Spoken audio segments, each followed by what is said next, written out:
Ito na yung ating in-order sa online na fuel filter ng ating Suzuki FJ Crossover FI. Palitan natin ito. So ang gagawin natin una, syempre punasan muna yan at tanggalin lang yung tornilyo na ito. Pero isasabay ko rito mga kaibigan yung lilinis ng tangke. Yung ilalim niyan, puro latak yan. Naipakita ko na yan sa previous video, kaya lilinisan ko yan. Tatanggalin natin yung buong tangke. Meron lang naman 4 na tornilyo yan. 1, 2, 3, 4. Ito pala yung in-order natin. Ilagay ko lang sa description yung link ng filter na ito. Takip lang yung blue na yan. Wala siyang o-ring na kasama. Kakabit natin yung dating o-ring niya. Para matanggal nyo ito mga kaibigan, press nyo lang yan. Yan. Saka nyo hugutin. Yan na siya. Tanggalin na natin itong plastic. May drain tube dyan. Tanggalin nyo yan. Tanggalin nyo yung takip. Saka nyo hugutin yan pataas. Tuluyan na natin siya tanggalin. Ayan. Marumi na siya. The next na gagawin natin, syempre, luwagan natin to. Gamit lang kayo ng T-wrench na 8. Okay. Medyo higpit. Okay. Bago natin lubusan na tanggalin ito, tanggalin mo muna ito, sakit. Dahan-dahan lang. Press lang ito, tapos hugot. Yun. Dahan-dahan lang kayo. Ito naman, press nyo lang yung green. Yan. Yun. Okay. Tago niya para hindi malikabukan. Lubusan na natin tanggalin. Tsaka niya tanggalin ito. Yan. Linisan din natin yan mamaya. Pwede na natin hugutin.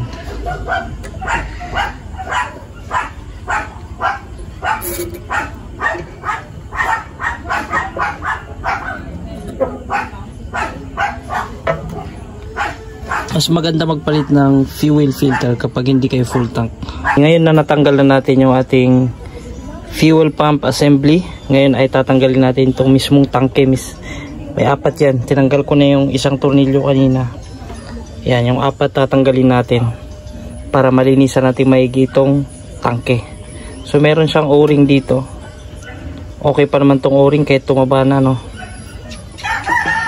Kasyang kasya pa naman dyan.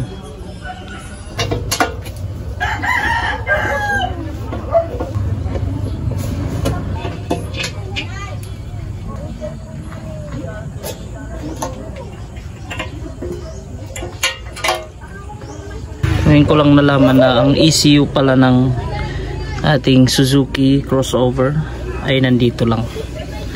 Ayan yung loob ng tangke. Yun. May nakikita na tayong mga latak na yan. Kaya kailangan ko talaga malinisan. Tanggalin na lang natin yung gas sa tangke.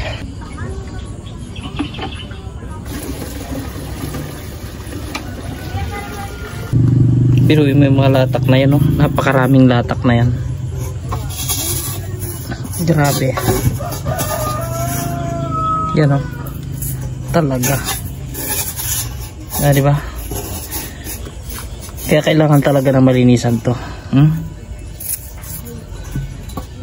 So hindi ko inubos yung gasolina. At yan, kinakapakapa ko lang muna. Lahat ng kaya kong gawin dyan ay gagawin ko para malinisan lang. Pag yan ang bumara sa fuel injection, todas kapag yan ang bumara. Ang ginawa ko na lang, pinasok ko itong medyas sa ako, inalog-alog dyan. Yan, oh. Yan, unti na lang yung latak nya. Yan. So puliduhin ko na lang, saka ko ilabas lahat ng mga dumi. Gasolina lang yung pinanglinis ko dyan. Grabe. Ngayon naman ay magtanggal tayo ng ating fuel filter. Ang technique naman dyan mga kaibigan, gamit lang kayo ng flat screw. At atin lang huyang ungapin. Pabukahin yan. Hindi siya fragile kasi original yung plastic niya. So So ganyan lang, ganyan, so, tulak pababa, yan. Tapos sa kabila ganun din naman, medyo matigas lang yun. So hugutin nyo na yan, yung o-ring nandun sa kabila, sumama. At punasan ko lang,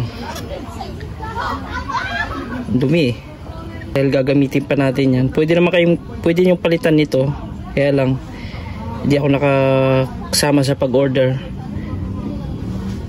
kaya i-retain ko siya. Ito yung tuyo na ito mga kapatid. Pag ginanyan ko siya, di kita sa camera pero malikabok yan. Tapos tingnan nyo, yan o, latak yan na natuyo. Kasi nga may problema din yung tangke ko eh, kinalawang. Yung papalit natin, goods na goods. Ito yung o-ring nya mga kaibigan, gagamitin ko lang ulit ito. Hindi kayo magkakamali nito kasi isa lang naman yung position, ganyan lang naman yan eh. So nakita nyo na nakaupo na ng maigi yung o-ring, tapos okay na yung position nya, saka nyo i-press. Press lang natin yan, press natin.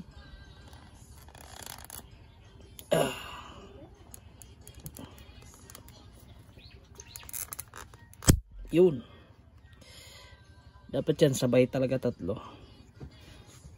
Tingnan nyo lang maigi yung o-ring, hindi na ipit, lalo hindi tayo nagpalit ng o-ring, yung dati pa rin, mas malaki na kasi yan eh. So ang mahalaga lang dyan, dapat nakaupo ng maigi yung o-ring sa loob. Malinis na yung loob nyan, yan, wala nang kalawang yan, tinanggalan na natin.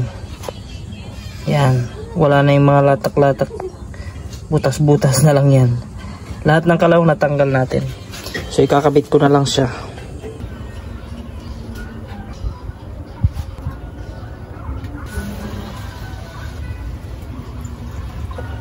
Then susunod natin ito, papasok mo lang siyang ganyan.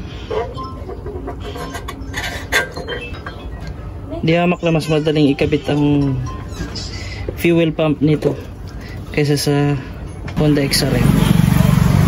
Tapos yung o-ring niya dito sa pinakabibig, yung labi, walang ka-problema kahit di muna natin palitan. Itong butas na ito, tapat nyo lang din sa butas na yun. Itong fuel na pump natin, gawa din pala siya ng Denso, kaya maganda, original. Sunod natin itong mga tornilyo, yung fuel hose, yung buka sa ilalim yan para hindi mapamahayan ng alikabok dito sa taas.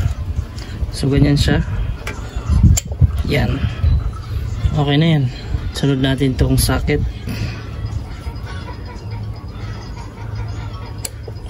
Okay, final na higpit.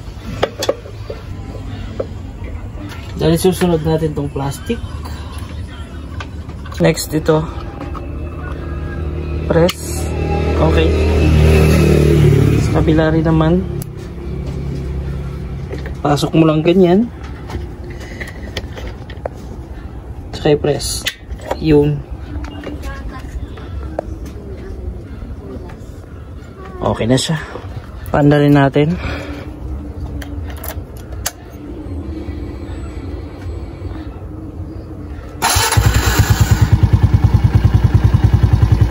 Okay, so goods.